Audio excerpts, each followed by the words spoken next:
Assalamualaikum warahmatullahi wabarakatuh. Mitra Pas FM, tiba saatnya Anda ikuti kajian Kitab Targhib wa Tarhib, rangkaian hadis-hadis yang tercantum dalam kitab yang disusun oleh Al-Imam Al-Hafidz Zakiuddin Abdul Adim Al-Qawi Al-Mundiri. Anda bisa bergabung melalui SMS 085 277 999 101, telepon 0295 385 877, fanpage ataupun Twitter @paspati, dan grup Pas Spasi FM Spasi Pati saat acara berlangsung. Selamat mengikuti.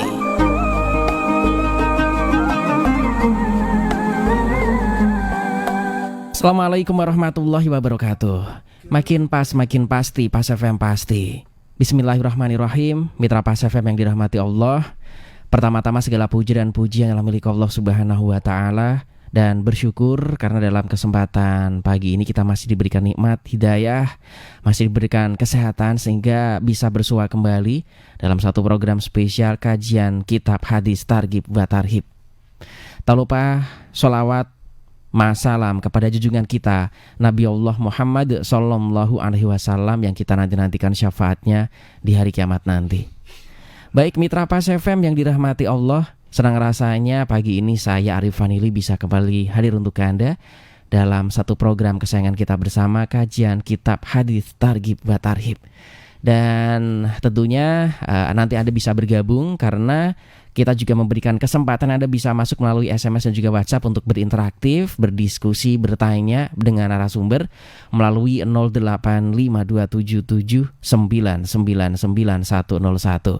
Kemudian untuk line telepon juga bisa Anda manfaatkan lewat 0295 385 877, dan kami juga live menggunakan audio visual di fanpage kami Radio Pas FM Pati 2 Mitra Pas. Dan Kitab Hadis Targhib wa Tarhib ini disusun oleh Al-Imam Al-Hafidz Zakiuddin Abdul Adim Al-Qawi Al-Mundiri. Beliau adalah seorang ulama besar ahli hadis. Kitab ini dinamakan dengan Targhib wa Tarhib karena di dalamnya berisi kumpulan hadis-hadis Rasulullah Sallallahu Alaihi Wasallam tentang targhib, tentang anjuran, dorongan, motivasi, janji, pahala, balasan dan juga surga. Dan juga tentang tarhib. Tarhib ini adalah ancaman, peringatan, pantangan akibat buruk dosa dan neraka dalam masalah akidah, ibadah, akhlak dan muamalah. Kitab ini akan memberikan semua kebutuhan kita tentang anjuran dan ancaman dalam beribadah kepada Allah Subhanahu wa ta'ala. Dan pagi ini kita sudah sampai pada satu topik Mitra Pas, lanjutan episode sebelumnya, pertemuan sebelumnya yang masih ada kaitannya tentang penegakan hukum Mitra Pas. Karena ini juga cukup penting untuk kita pahami tentang kumpulan hukuman dan lainnya. Kita sudah sampai pada bagian anjuran amar ma'ruf Mitra Pas. Dan pagi ini sudah rawuh di studio 1 Radio Pas FM Pati narasumber kita untuk memberikan pencerahan. Beliau adalah Abah Yai Mukhlisulati Khairon, pengasuh pesantren dan Majelis Dzikir Rodotus Salam Tambah Harjurunting Pati. Assalamualaikum warahmatullahi wabarakatuh Yai. Waalaikumsalam warahmatullahi wabarakatuh. Monggo. Bismillah, alhamdulillah, wassalatu wassalamu ala rasulillah Muhammad ibn Abdillah, la hawla wa la quwata illa billah, amma ba'da. Ila hadrat Nabil Mustafa Sidina Muhammadin sallallahu alaihi wasallam wa ala alihi wa azwajihi wa dhurriyyatihi ajma'in.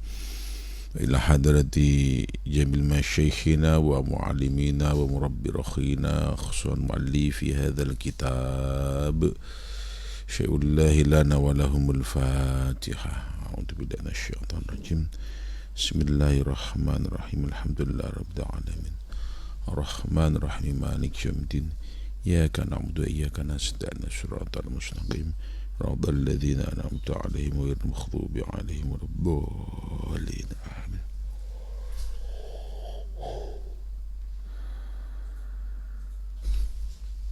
Bismillahirrahmanirrahim. Subhanaka la ilma lana illa ma 'allamtana innaka antal alimul hakim. Rabbi shrah li sadri wa yassir li amri wahlul 'uqdatam min lisani yafqahu qawli bi rahmatika ya arhamar rahimin. Hadis ke-3527 wa an Aisyah radhiyallahu anha, ka cerita sing Aisyah radhiyallahu anha, mugi Allah paring ridha anha ing Aisyah. Qalat ketika ada Aisyah, qultu takon ingsun ya Rasulullah, wahai Kanjeng Rasul, innallaha satane Gusti Allah iku anzala wis nurunake Allah satwatau ing pengaruh ya Allah bi ahli ardh ing penduduk bumi, wa filan ing dalem bumi ku as-solihuna wong solih-solih, fayalikuna mongko ngrusak Allah ing ahli bumi bihalakim kelawan, fayalikuna mongko ngrusak ing solihun bihalakim kelawan rusake penduduk bumi. Faqala mongko njawab Kanjeng Nabi, ya Aisyah, innallaha sa'ni Gusti Allah azza wa jalla hadimu luhuran agung Allah, idza anzala satwa taun nalika nurunake Allah satwa ing pengaruh tawe ing kekuasaane Allah bi ahli niqmatih kelawan penduduk sing tok bencana, wa firman ing dalem iku sholihun wong saleh ya fayasiru mongko dadi sapa sholihun ma'hum sertane ahli nikmah, tsumma yub'atsuna tumuli ngutus ing sholihuna ala niyatihim ing atase niyate sholihun. Rawahu Ibnu Hibban fi sahihi. Hadis diterangkan dari Aisyah. Aisyah bertanya kepada Rasulullah, Jeng Rasul, jika Allah menurunkan pengaruhnya di bumi, pengaruh dalam arti segala sesuatu, bencana, musibah, pagebluk, dan di dalamnya itu ada orang solih-solih, apakah orang-orang solih ini ikut rusak dengan penduduk bumi? Apakah orang-orang solih ini ikut dihancurkan dengan hancurnya penduduk bumi? Hakola maka jawab Kanjeng Rasul, maka Nabi pun menjawab, wahai Aisyah, innallaha azza wa jalla, sesungguhnya Allah azza wa jalla, idza anzala satwata bi ahli niqmah, ketika menurunkan segala sesuatu pengaruh di bumi ini, dan fafihim sholihun, dan di dalamnya ada orang-orang sholih, fayasiru ma'ahu, maka Allah menolong orang-orang soleh itu, tsumma yub'atsuna ala niyatihim, kemudian orang-orang soleh itu akan ditolong sesuai dengan apa yang dia niatkan. Ayalikulli imri'in manawa, karena segala sesuatu itu tergantung pada niatnya. Jadi ketika di suatu daerah itu Allah menurunkan pagebluk, musibah atau bencana, dan di dalamnya ada orang-orang solih, itu bagaimana orang solih itu nasibnya? Apakah ikut rusak bersama penduduk yang dapat musibah? Ya, termasuk ning Allah akan fayasiruna ma'ahum, ya Allah tetap fayasiru, nolong sih, Allah akan menolong bersama penduduk bumi itu, kemudian dikembalikan pada niatnya. Artinya kalau memang orang soleh itu niatnya betul-betul baik, artinya niatnya hanya keridhaan Allah, maka Allah ya betul-betul akan menolongnya. Tapi kalau niatnya tidak baik, maka Allah tidak. Ya, tergantung pada niatan lah, niatan. Ini kan hubungannya dengan amar ma'ruf. Artinya orang soleh itu diamnya kenapa? Maka orang soleh, orang itu bukan hanya dituntut soleh, tapi harus bermanfaat. Karena kalau hanya soleh saja, itu diam, duduk, tidur di rumah, itu ya soleh. Tapi orang kan dituntut untuk manfaat. Khairun nas anfa'uhum linnas. Maka kesolehan itu tidak menjamin dia selamat kecuali niatnya betul-betul baik. Kenapa dia tidak perintah kebaikan, melarang orang melakukan keburukan? Dia takutkah kepada manusia? Atau takut kepada atas namanya akan dibullying orang, atau karena dia takut kepada Allah? Nah, maka tergantung niatannya dia. Kalau dia niatannya yang diem itu takut kepada manusia, berarti dia dari alin nas, dia hanya mencari, maka tentu akan dihancurkan bi alinnya kemah itu. Tapi dia diamnya tapi mendoakan di dalam hatinya keingkarannya, dia masih wujud ingkarnya, maka ya Allah akan menolong orang-orang itu. Nah, artinya solih saja ya tidak cukup, yang harus manfaat ya solih ya manfaat ya, karena harus baik dan bermanfaat, bukan hanya baik tapi tanpa bermanfaat. An Hudzaifah radhiyallahu anhu, hadis selanjutnya dari Hudzaifah, an Nabi sallallahu alaihi wasallam qala walladzi nafsi biyadi la ta'murunna bi ma'rufi wa la tanhawunna 'anil munkar wala yushikanna Allahu yab'atsu 'alaikum 'adzaban minhu thumma tad'unahu falastajibu lakum. Dalam hadis Tirmidzi, keterangan dari Hudzaifah, Nabi menyatakan, demi zat yang diriku dalam kuasanya, sungguh beramar ma'ruflah dan melarang kemunkaranlah, karena kalau tidak ada amar ma'ruf nahi munkar, justru Allah akan menurunkan azab, dan kemudian doa-doa kita akan tidak diijabah oleh Allah Subhanahu wa ta'ala. Nah, kerelaan memerintahkan hal yang baik, ada disebut dengan amar ma'ruf, dan melarang kemunkaran, itu justru menjadikan ketika Allah akan marah tidak menjadi marah. Ketika Allah akan menurunkan bala, tidak jadi menurunkan bala. Ketika Allah akan menurunkan pagebluk, tidak jadi. Karena di dunia masih ada yang amar ma'ruf nahi munkar. Sehingga doa-doa terijabah semua lah. Karena manusia di bumi sudah tidak mau beramar ma'ruf nahi munkar, maka bala akan didatangkan, doa tidak diterima Allah Subhanahu wa ta'ala. Maka sesungguhnya tugas amar ma'ruf bukan hanya kiai, bukan ustaz, tapi semua umat ini sungguh harus beramar ma'ruf, memerintahkan kebaikan-kebaikan dan melarang kemunkaran-kemunkaran. Dan ini tugas bersama, bukan hanya tugasnya kiai dan santri ataupun ustaz dan murid-muridnya, tidak, tapi tugas bersama. Ayo semua beramar ma'ruf sesuai dengan kekuatannya. Ya, beramar ma'ruf sesuai dengan domainnya masing-masing. Yang petani silakan amar ma'ruf dengan pertaniannya. Yang pedagang beramar ma'ruf dengan perdagangannya. Yang ASN ya dengan jabatan dan kekuasaannya. Yang alim dengan ilmunya, yang kaya dengan harta bendanya. Semua harus bergerak, harus mau ikut berpartisipasi menjaga dunia dengan amar ma'ruf, perintah kebaikan. Yuk hobi ngaji yuk, ngaji yuk. Yuk zikir yuk, selawat. Nah, itu amar ma'ruf. Dan nahi munkar bukannya perintah, tapi yang larang munkar. Aja ngono, aja ngene, ndak boleh.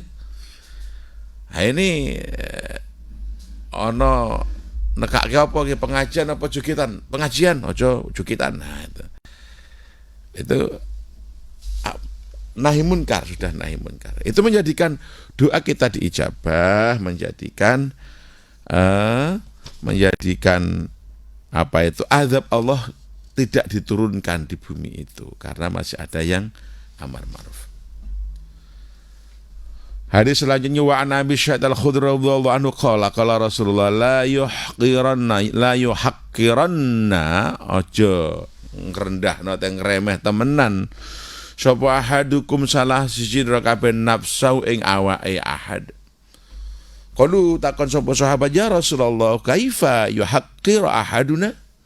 Kaifa halika bi yuhaqqiru ngenyak teng rendahno sapa ahaduna salah siji kita nafsu ing awak dhewe ahad? Aku lanjut kanjeng Nabi yara weruh sapa ahad ala anna alai sak temene kutub ngasih ahad makolan apane pirang-pirang dawuh teh ucapan. Sumala yaqula tumuli orang ngucap sapa ahad fi ing dalem maqal. Fayaqulu monggo bakal dawuh sinten Allah azza wa jalla yaumil qiyamah ma mana'aka maiku apa mana'aka kenya sira antakula ing yen dong ngucap sira fi kadza dalam ngene wa kadza dalam ngene. Fayaqulu monggo jawab sapa nas hasyatan nas ing wedinang menungso Gusti. Fayaqulu monggo ya Allah fa iya kunta ahaqu ainak syafa iya monggo ing ingsun kunta ana sira ahaqu lebih berhak antaksai ing yen ta wedi sira rawi Ibnu Majah. Diterangkan dari Abi Sa'id Al-Khudri, Nabi bersabda, kamu jangan merendahkan, menghina terhadap dirimu sendiri. So sahabat bertanya, ya Rasul, bagaimana cara kita itu menghina, merendahkan diri kita sendiri? Nabi menjawab, ya ketika seseorang itu mengetahui kalimat-kalimat baik, kesaksian baik, sumalayaqulu fi, kemudian dia tidak bisa ngucap, tidak bisa komentar, tidak bisa bersaksi, tidak bisa berkata, maka kelak ketika hari kiamat datang Allah akan bertanya pada mama anaka antakula fi kadza wa kadza, kenapa, apa yang melarangmu tidak mengucap hal ini karena ini? Khasyatan nas, kita takut pada manusia ya Rob. Kemudian Allah, fa iya ya kunta ahakku antaksya, kepada aku kalau kamu takut, jangan kepada manusia. Nah ini merendahkan diri sendiri adalah ketika kita itu tidak mau berkata benar. Maka janganlah dirimu kau rendahkan, janganlah dirimu kau lecehkan sendiri. Bagaimana harus itu ya, ketika kita yara anna alai maqalan tsumma la yaqulu fihi, ketika mengetahui kebenaran, ketika mengetahui suatu permasalahan tapi kita tidak mau berkata, tidak mau komentar, tidak mau menunjukkan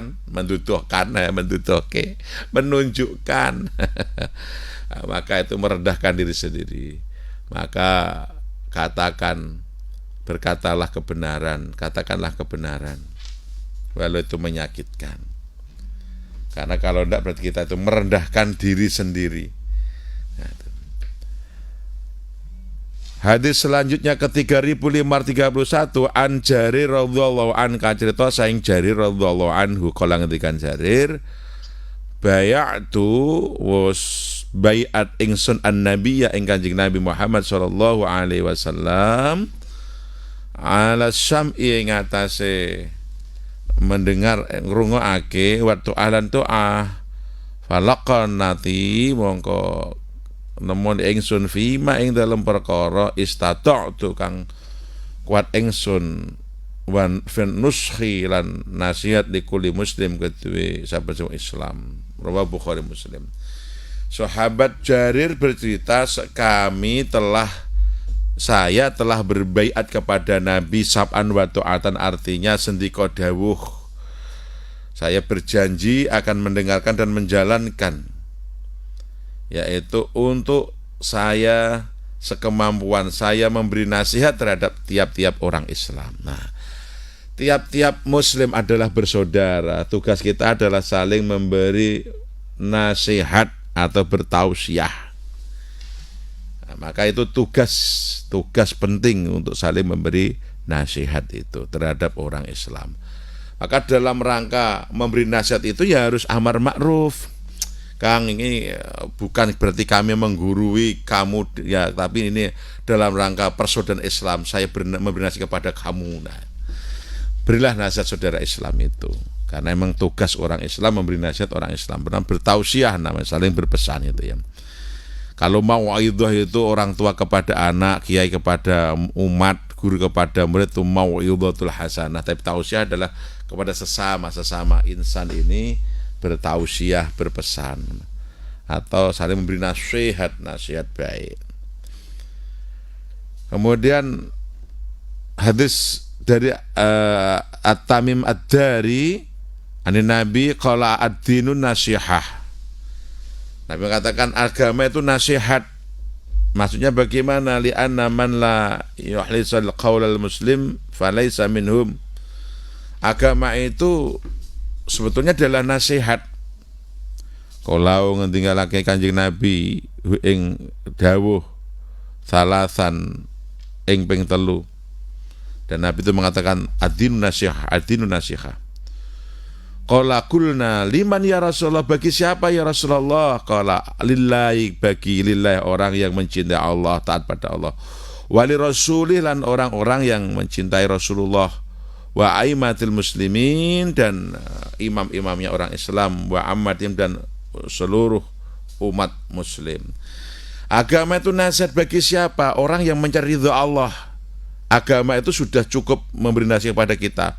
Maka keseluruhan ajaran agama adalah mau'idhah, nausiah, pitutur luhur, sabdo tomo bagi orang yang betul-betul mencintai Allah dan Rasulullah, bagi seluruh imam-imam umat Islam, seluruh umatnya semuanya.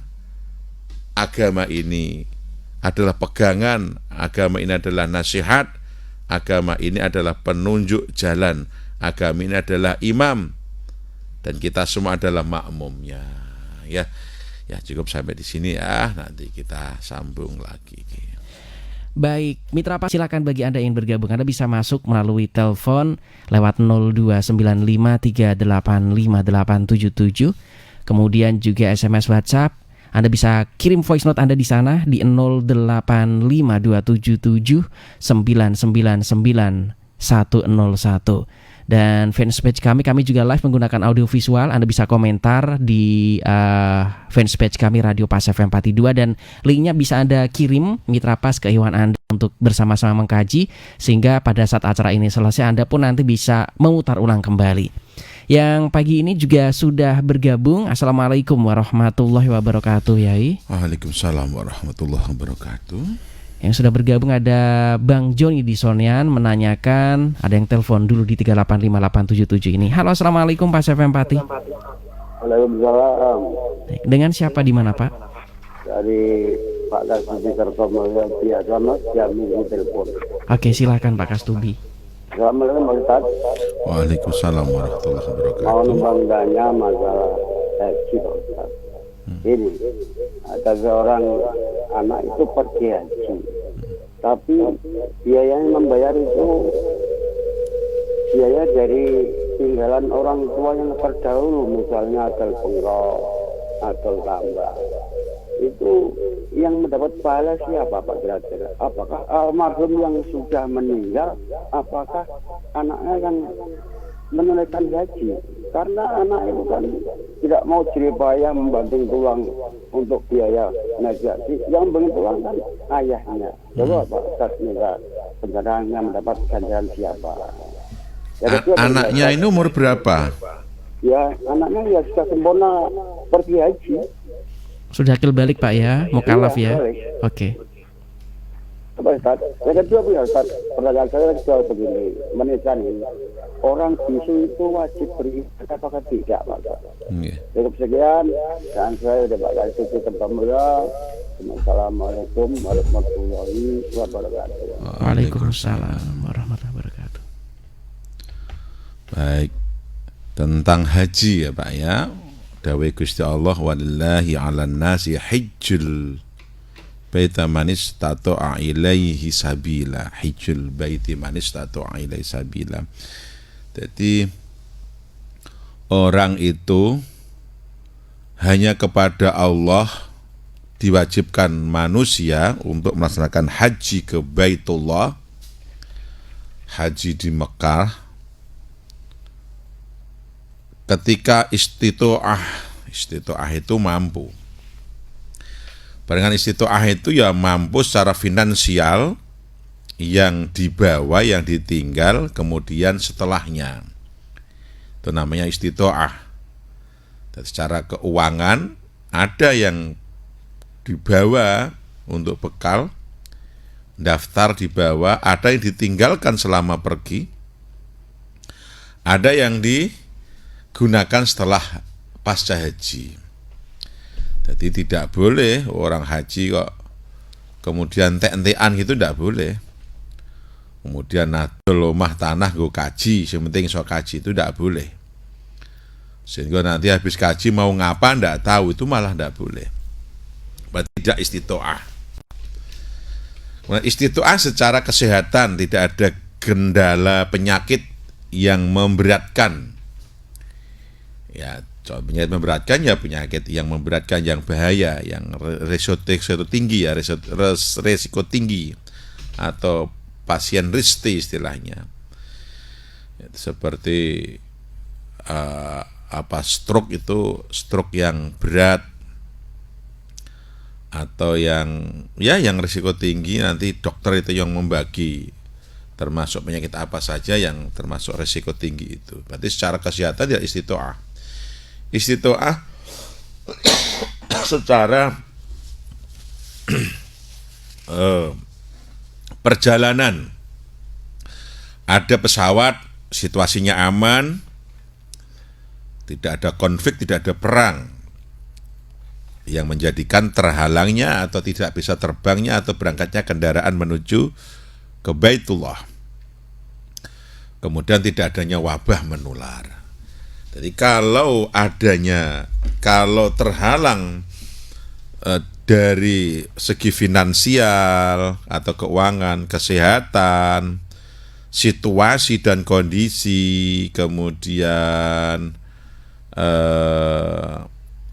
adanya wabah, maka ya seseorang dinyatakan tidak istitoah. Sehingga tahun ini tidak istitoah, maka pernah haji dihentikan karena adanya pandemi. Karena berarti tahun itu tidak istitoah untuk menjalankan haji. Dipandang oleh para ulama berarti saat itu belum mampu melaksanakan haji karena adanya penyakit menular yang membahayakan nyawa. Kemudian kalau istitoahnya dari segi finansial adalah menjual tegal sawah tanah itu. Siapakah yang dapat pahala? Ya kalau tegal tanahnya sendiri ya yang dapat pahala ya dia tuh. Tidak apa-apa menjual tegal tanah, kan yang lain masih ada gitu. Kalau yang tidak boleh kan ente-entean, itu yang tidak boleh. Semua dijual. Yang penting sok kacil harus ente-entean. Ahlul warisnya dia tidak dibagi gitu loh. Saya katakan dia punya anak, kemudian anaknya rak dibagi, yang penting dia bisa haji, ya itu yang tidak istitoah. Tapi dijual dengan nilai besar, katakan ya kemudian haknya anak diberikan, ya tidak apa-apa. Katakan sawahnya laku lah ya, paling ya dipakai wong kaji apa, kaji wahyu apa sawahnya payu. Kaji apa, kaji mbakyu tambahnya payu gitu. Jadi kalau menjual aset, kalau milik sendiri dan yang lainnya masih ada, artinya untuk ahlul warisnya masih ada, ke depan ada, ya enggak apa-apa. Itu bukan bagian cara mendapatkan uang. Taruhlah punya aset banyak ya, punya tanah banyak, tak longane siji nggo kaji sak omah apa sak desa gitu. Monggo lah. Yo, motor masih banyak ya, nah ada sini ada, situ ada, sono ada, sini ada gitu ya. Boleh saja. Ya, kemudian kalau itu milik orang tua lah, milik orang tua kan orang tua pemberian, maksudnya kan berarti sudah haknya dia. Kalau itu pemberian orang tuanya ya haknya dia. Apakah miliknya pahalanya haji milik orang tua? Ya, justru disinilah yang harus diketahui, ketika punya orang tua yang belum haji, kemudian meninggal dunia dan masih punya tinggalan harta tinggalan atau tarkul tirkatul mayit namanya, harta tinggalan. Tirkah kan akan menjadi wasiat, akan menjadi harta warisan kan tirkah itu. Maka tirkah atau tinggalan itu belum boleh dibagi terhadap ahlul waris kalau hal-hal prinsipnya belum dilaksanakan. Apa hal prinsip 5? Dalam kitab Tanwirul Qulub ada 5 hal prinsip yang menjadi haknya mayit yang mempunyai tirkah atau tinggalan itu. Pertama apa? Untuk melaksanakan atau membayar janji-janjinya mayit, hutang-hutangnya mayit, ya, janji, hutang, nazar. Maka bayarlah nazarnya, bayarlah janji-janjinya, termasuk hutang-hutangnya dengan menjual harta tinggalan itu. Dan yang terpenting, hutang yang harus dibayar adalah hutang dengan Allah. Nah, itu ya. Jadi hutang yang paling harus dibayar terlebih dahulu hutang dengan Allah. Apa itu? Kalau masih punya hutang sholat, hutang puasa, hutang haji. Hutang haji. Haji kau hutang, ini mampu bondone berara gelem kaji ya mati ya hutang. Nah, ora ya sake. Nah, dari situ maka ada makomat, ada referensi, ada makola di kitab I'anatut Fathul Mu'in, wa yajibu ayyahujja bimayitil mu'min bitirkatihi, wajib menghajikan terhadap mayit mukmin dengan tirkah atau tinggalannya. Jadi wong mati urung haji mongko Islam dibodoh tinggalan, maka ambillah, juallah tinggalan itu untuk menghajikannya. Nah, jadi dalam hal ini kalau memang bapaknya belum haji ya dijual itu niatnya untuk menghajikan bapaknya, namanya dibadalkan. Nah, adapun kalau haknya anak ya silahkan anak, kan seluruh amal ibadahnya anak itu pahalanya kan menjadi jariahnya orang tua. Jadi kebaikan yang kita lakukan sesungguhnya adalah pahalanya milik orang tua kita. Jadi percayalah, beruntungnya kita kalau meninggalkan anak, man taraka waladan sholihan, itu barang siapa meninggalkan anak solih maka seluruh amal kesolehan anak menjadi miliknya orang tua. Dan sebaliknya, barang siapa kita meninggalkan anak bodoh, seluruh dosa dan keburukan anak menjadi jariahnya orang tuanya. Na'udzubillah min dzalik. Nek jariah baik, nek jariah buruk. Nah, di situ ya. Jadi kita kembali ke tadi, orang mati punya wong urip di kewajiban 5. 1, membayar janji, nazar, hutangnya. Dan hutang yang paling harus dibayar dulu adalah hutang kepada Allah. Kalau puasa maka segera fidyahkan. Kenapa wong takziah Jawa itu bawa beras? Itu sebetulnya bukan untuk apa, tapi untuk membayar fidyahnya mayit kalau masih punya utang puasa, termasuk fidyahnya sholat kalau masih punya utang sholat. Karena nggak ada yang nyaur karena puasa, ya difidyahi, difidyahkan. Dan kalau memang belum haji ya dibadalkan haji dengan harta tinggalan itu, jual. Bahkan ketika anak tahu orang tuanya belum haji dan punya tinggalan harta benda, kemudian anaknya tidak membadalkan haji, maka disebut anak yang durhaka atau khianat. Na'udzubillah min dzalik. Anaknya sendiri juga belum haji, walau anaknya belum haji. Lah nanti yang melaksanakan bisa orang lain, tidak harus anaknya. Karena orang yang belum berhaji ya tidak boleh membadali atau melaksanakan amanah, mengatakan dia meniatkan haji kepada orang, tidak boleh. Kalau haji pertama ya untuk dirinya sendiri, nawaitu hajjan wa akhramtu bihi li nafsi lillahi ta'ala. Ya Allah, saya niat haji dan umrah untuk haji untuk diri saya sendiri. Tapi nanti yang haji kedua atau ketiga, 4 ya bisa niat, oh aku tak niat badali siapa-siapa begitu. Nawaitu hajjan wa akhramtu bihi li sapa Pak Suto bin Noyo lillahi ta'ala. Itu bisa.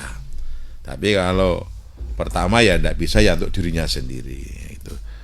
Begitu ya. Kemudian jadi harus isi doa gitu. Jadi pertama untuk membayar apa sebelum bisa diwariskan itu harus diambil untuk membayar janji, nazar, dan utang piutang, termasuk utang kepada orang apalagi.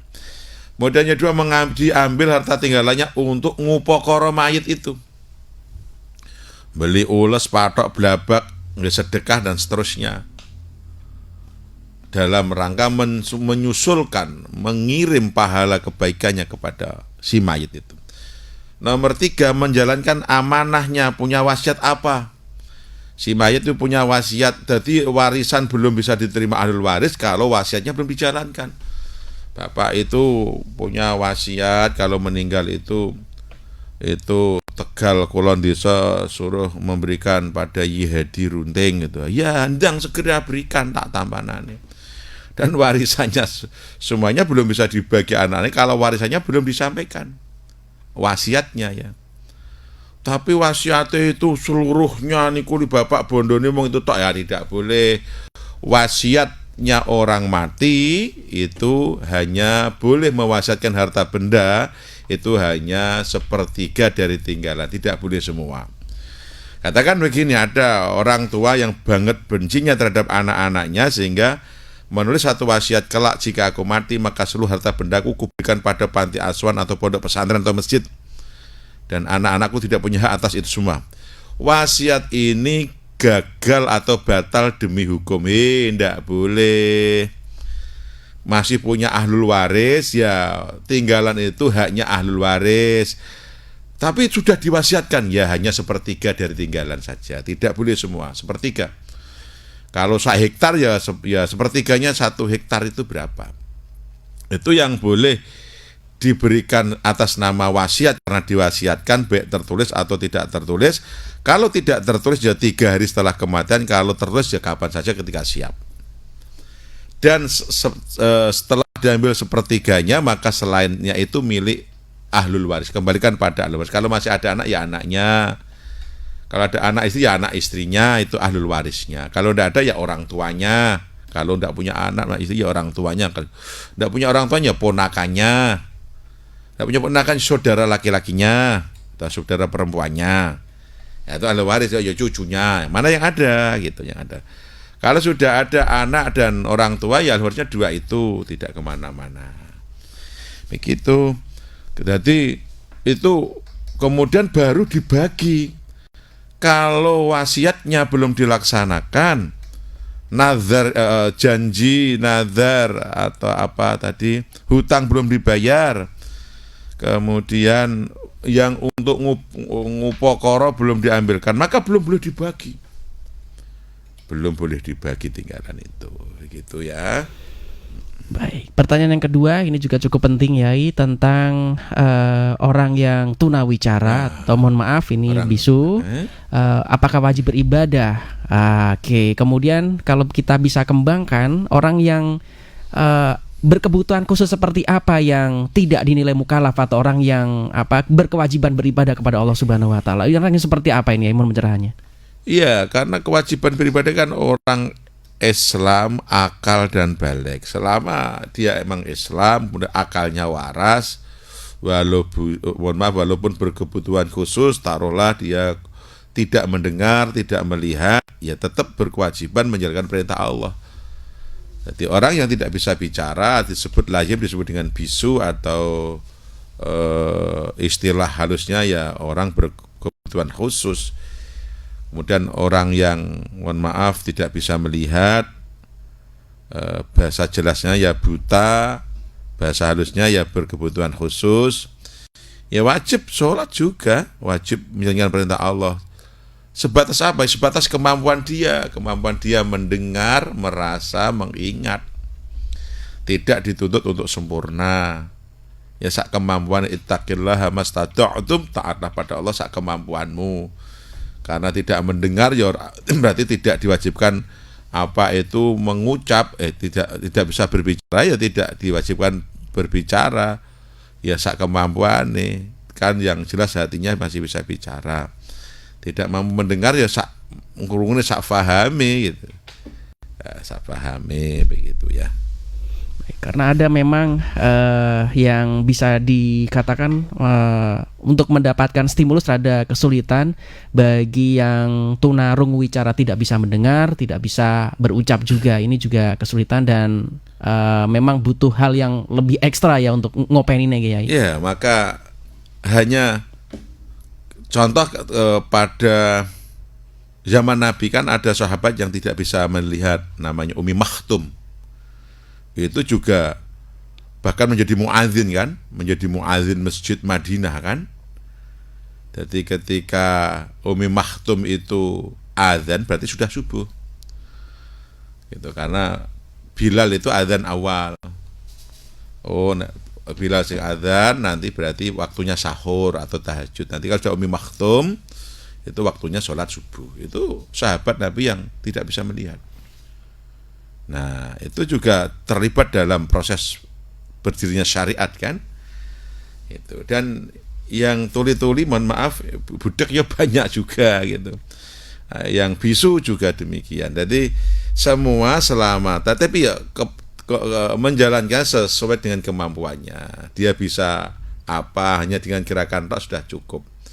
Jadi dengan apa yang dia bisa. Jadi ikutnya dari ittaqillaha mastata'tum, taklah pada Allah sekemampuannya. Karena wakana saya hukum, semua yang diusahakan itu ya Allah akan menerima itu.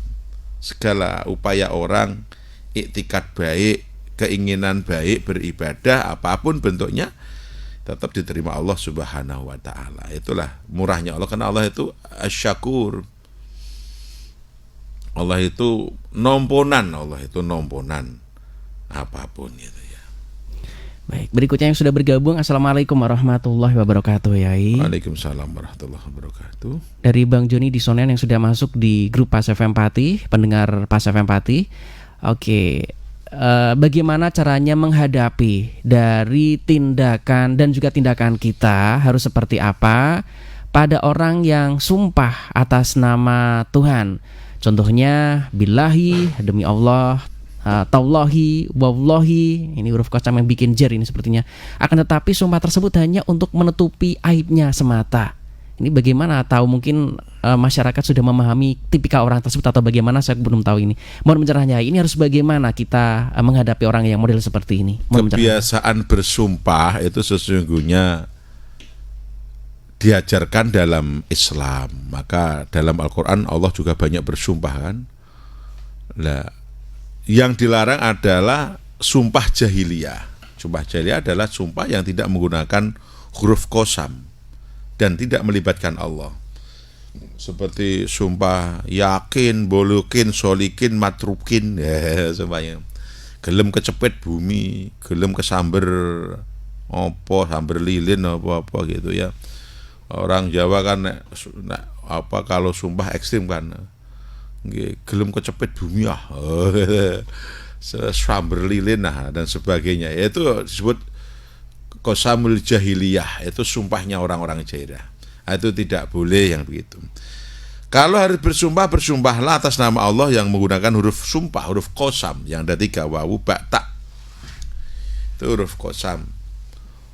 Yaitu menggunakan nama wallahi. Wallahi. Jadi kalau bentuknya jer majrur ya harus wallahi. Katakan tulisannya wallahu, ada huruf wawunya. Tapi wallahu berarti wawunya bukan qasam tapi menjadi wawu ataf. Wallahu utawi Gusti Allah, lan utawi Gusti Allah. Tapi kalau wallahi mana demi Allah, tallahi, billahi. Nah, ini huruf qasam yang menjadikan lafadz Allah untuk sumpah. Dalam pembuktian verbalnya, lafadz Allah betul-betul menjadi majrur, menjadi yang dijerkan, sehingga bermakna demi Allah. Nah, bersumpah itu sesungguhnya adalah untuk penguatan satu masalah jika sudah tidak dipercaya. Orang boleh bersumpah kalau sudah tidak dipercaya. Silahkan sumpah untuk membela diri, demi Allah aku ora nyolong. Tapi kalau sumpah hanya untuk sebagai alibi penguat dari kejahatan, maka laknat Allah pasti akan dia terima. Laknat Allah pasti akan dia terima karena dia telah mempermainkan nama Allah, mengatasnamakan Allah. Dan kejahatan atas nama Allah itu juga jahat dan akan dapat bala dunia. Na'udzubillah min dzalik. Maka ketika sudah bersumpah, maka laksanakanlah. Katakan seseorang sudah bersumpah karo calon bojone atau bojo, demi Allah, Dik, aku akan mencintaimu dan setia. Setia begitu roh sing ayune wis ora setia, padahal sudah demi Allah. Ya. Kalau hal semacam itu jadi membatalkan sumpahnya. Maka membatalkan sumpah itu wajib membayar kifarah. Apa kifarahnya? Berpuasa. Kifaratul yamin ka kifaratul nazar. Kifarahnya sumpah seperti kifarahnya nazar. Berpuasa 3 hari berturut-turut. Maka sekarang kalau mukrih, orang yang dipaksa untuk bersumpah, kalau dipaksa untuk bersumpah ya secara fikih tidak termasuk orang yang berdosa karena dipaksa. Tapi karena kesadaran kemudian ada sesuatu halangan yang menjadikan sumpahnya harus dilanggar, maka dia harus berpuasa 3 hari untuk menebus kifarah itu. Minimal ya tidak ada hal yang buruk yang terjadi lah. Itu ya. Baik, untuk yang ingin bergabung Mitra Pas, Anda bisa masuk melalui SMS dan juga WhatsApp di 085277999101. Kemudian line telepon bisa Anda manfaatkan lewat 02953858877 dan fanpage kami juga live menggunakan audio visual di Radio Pas FM Pati 2. Yang pagi ini membahas satu topik menarik tentang kumpulan hukuman dan lainnya tentang bab anjuran amar ma'ruf pagi ini. Yang sudah bergabung, terima kasih. Ini dari dari Bu Sri di Tayo. Assalamualaikum warahmatullahi wabarakatuh, Yai. Waalaikumsalam warahmatullahi wabarakatuh. Begini Yai, di luar tema ini, masalah perempuan yang memakai mukena saat sholat. Sebagian jari-jarinya ini tiba-tiba kelihatan di tengah-tengah sholat. Padahal perempuan ketika sholat ini kan semua anggota wajib tertutup ya, karena kecuali wajah dan kedua telapak tangan. Nah, apakah jari-jari seperti punggung tangan ini juga termasuk aurat yang wajib ditutup pada saat melakukan peribadatan sholat? Mohon pencerahannya, Yai. Jadi menutup aurat itu termasuk syaratnya sholat bagi laki dan perempuan. Nah, syarat aurat laki-laki itu baina surah warubah, antara pusat dan lutut. Ma itu ya sesuatu yang ada di antara pusat dan lutut. Maka pusat lutut itu auratnya laki-laki. Kalau sholat yang wajib ditutup hanya itu. Berarti kalau orang sholat laki-laki bentingan sarung boleh-boleh. Enggak kausan, enggak baju. Enggak kausan, enggak bajunan. Yang penting antara pusat dan lutut tertutup. Sekarang auratnya perempuan seluruh badan kecuali wajah dan telapak tangan. Nah, telapak tangan itu indah Syafi'i batnan wa zahiran, berarti dalam dan luar. Ditunjukkan ke kamera langsung. Punggungnya. Nah, wates ugel-ugel ini boleh nampak. Jadi epek-epek dalam dan punggung epek-epek ini boleh kelihatan wates ugel-ugel ini. Nah, itu boleh. Lah, repotnya sebetulnya adalah ketika takbir. Maka perempuan takbirnya tidak diperintahkan tinggi kan di depan dada. Karena kalau tinggi begini, kemudian ini katakan mukenanya pas, kemudian makan melorot, maka batas ugel-ugel ini kok kelihatan, maka auratnya telah terbuka. Nah, cuma kan harus tahu, keterbukaannya aurat yang tidak segera ditutup itu yang batal. Tapi kalau kelihatan sedikit kemudian tidak segera tertutup, nah itu tidak batal. Karena batalnya aurat itu kalau kelihatan dan tidak segera ditutup. Tapi kalau hanya sebentar kemudian tertutup ya tidak apa-apa. Nah, ada toleransinya gitu. Ada toleransinya. Tapi kalau sering, nah itu menjadi masa, katakan lebih dari 2 kali kelihatan. itu sudah menjadi batal kan. Sekali kemudian sekali ditutup tidak apa-apa, tapi kalau begini nanti kan kelihatan. Maka orang dulu itu biasanya dikasih apa ya, di sini ya, ada tutupnya, nanti ada pengait agar tidak melorot. Nah, dari situ kemudian timbul keresahan, wah nek model mukena sing lama karena ada busukan tangannya berkemungkinan apa ini kelihatan, karena batas ugel-ugel ini tidak boleh kelihatan. Kalau totok efek boleh tidak apa-apa. Yang sini tidak boleh. Kemudian muncullah ijtihad membikin rukoh ngisor duren. Nah, ngisor duren. Tapi sebetulnya ngisor duren itu bermasalah lagi ketika sujud. Karena ketika orang sholat sujud itu tidak boleh mensujudi mahmul, sesuatu yang dibawa oleh musolli itu. Sesuatu yang dibawa sholat itu ya contohnya mukena, jubah, pakaian. Itu kan sesuatu yang dibawa. Itu ketika sujud kita tidak boleh mensujudi. Bahkan dikatakan tidak sah mensujudi apa yang terbawa dalam diri ini.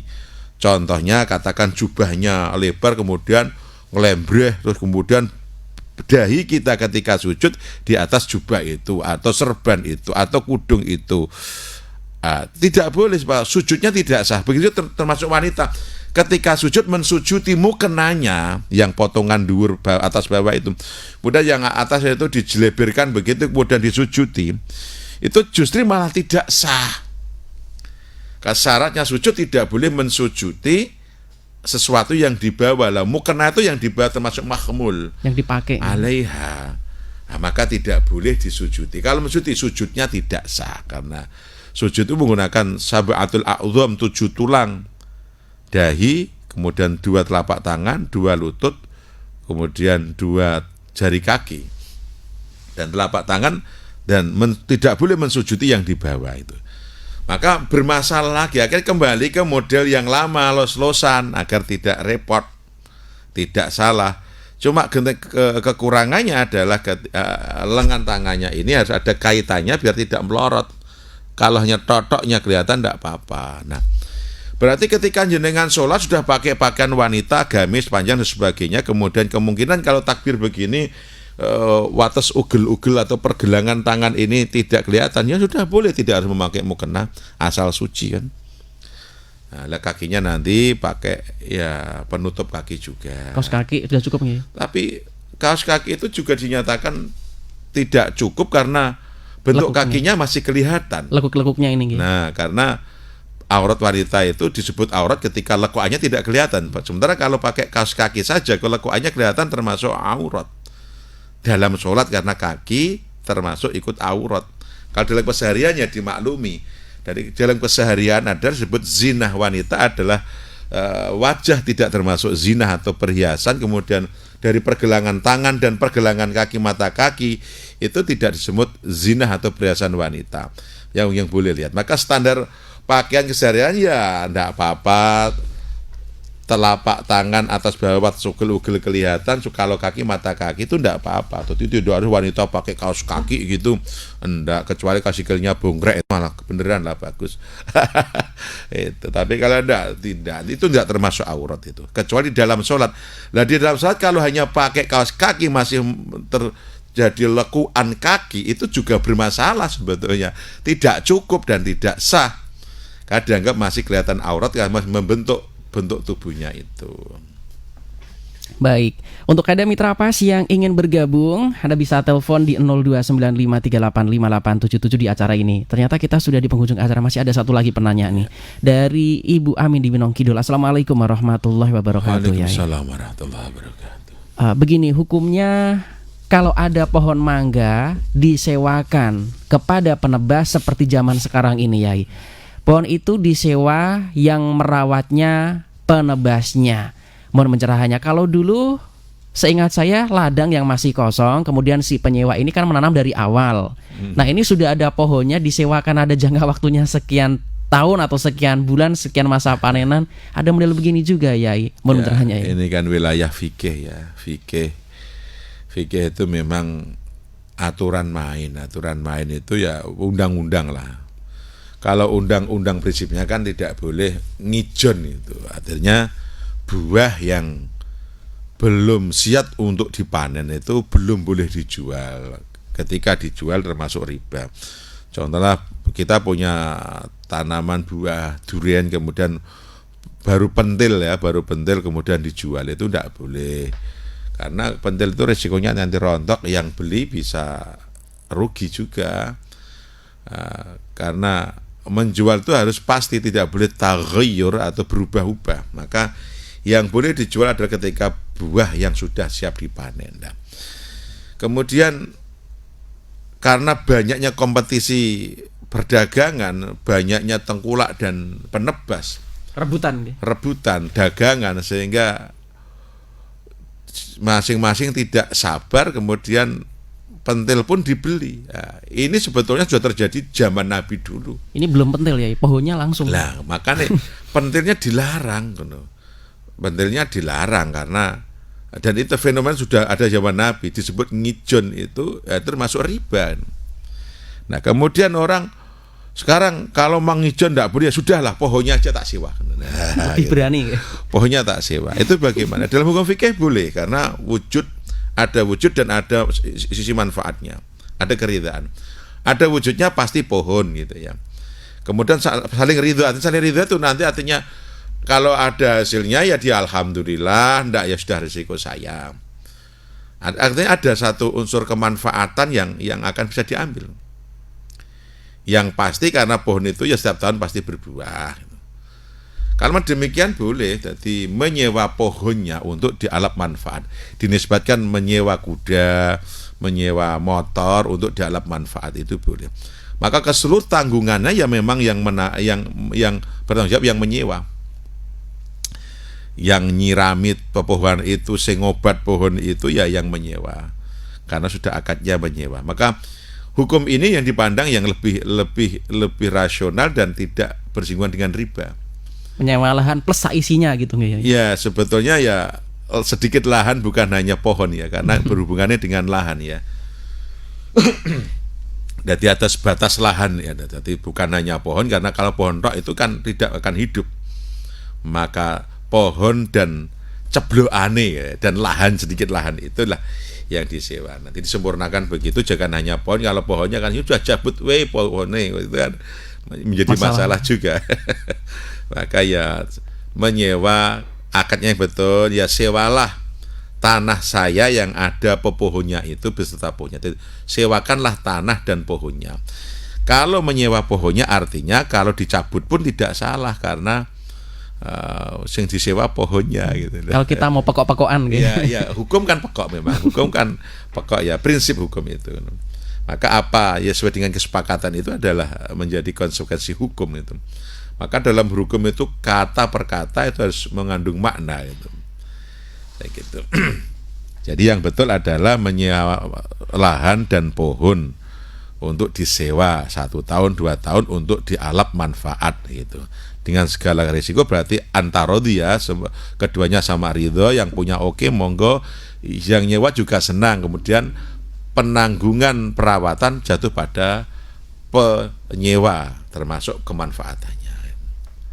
Baik, yang berikutnya sudah bergabung Mas Wawan, ini ada kaitannya juga tentang sewa menyewa. Assalamualaikum warahmatullahi wabarakatuh. Yai. Begini Yai, dulu kami pernah patungan menyewa sebuah kontrakan. Tentunya pada saat kontrakan ini kami sewa, otomatis ya satu lahan satu petak, di situ ada pohon mangganya.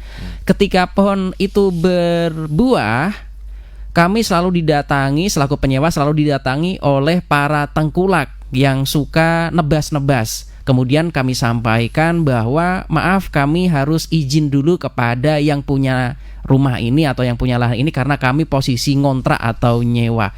Apakah pohon itu ketika berbuah hak kami sebagai orang yang ngontrak atau penyewa, ataukah pemilik tanah atau pemilik lahan? Mencerahannya ya? Ya, sesuai perjanjian awal kita tidak tahu. Maka kalau konsekuensi hukum itu kan terbuat dari kata per kata, dari transaksi itu.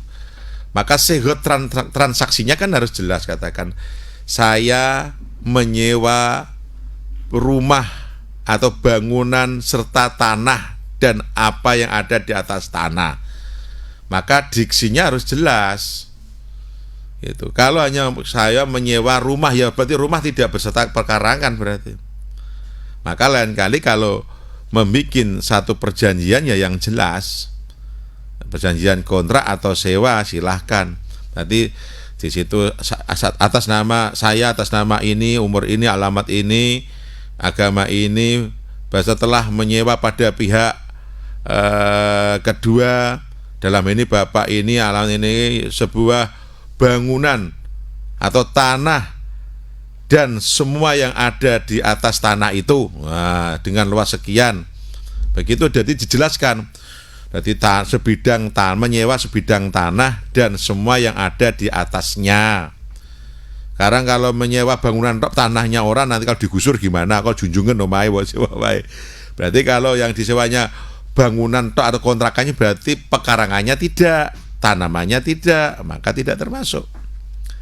Nah, maka perjelas dalam membuat perjanjian sewa atau kontrak, ya rumah beserta atau tanah beserta bangunan dan pekarangan yang ada di atasnya. Begitu, sehingga jenengan punya hak. Jadi walaupun jenengan ngontrak, kalau memang perjanjian adalah tanah, bangunan dan sesuatu yang ada di atas, maka itu hak jenengan. Tapi kalau jangan hanya ngontrak tak rumah tok, yo pekarangannya nggak sing duwe gitu loh. Nah, gitu. Maka perjelas saja. Terjadinya hukum adalah atas kesepakatan itu. Maka perhatikan kata per kata dan hak jenengan itu. Baik, karena harga mangga atau buah-buahan ini juga lumayan bisa bantu ngontrak ini. Nah, kalau katakan, maka ya, orang yang punya kontrakan juga pinter, di situ ada semua ya dihitung semua atau harus ini saya ini di bidang tanah ada pohonnya begini, ada unsur manfaatnya banyak, silakan. Ya harganya ya termasuk tanaman itu.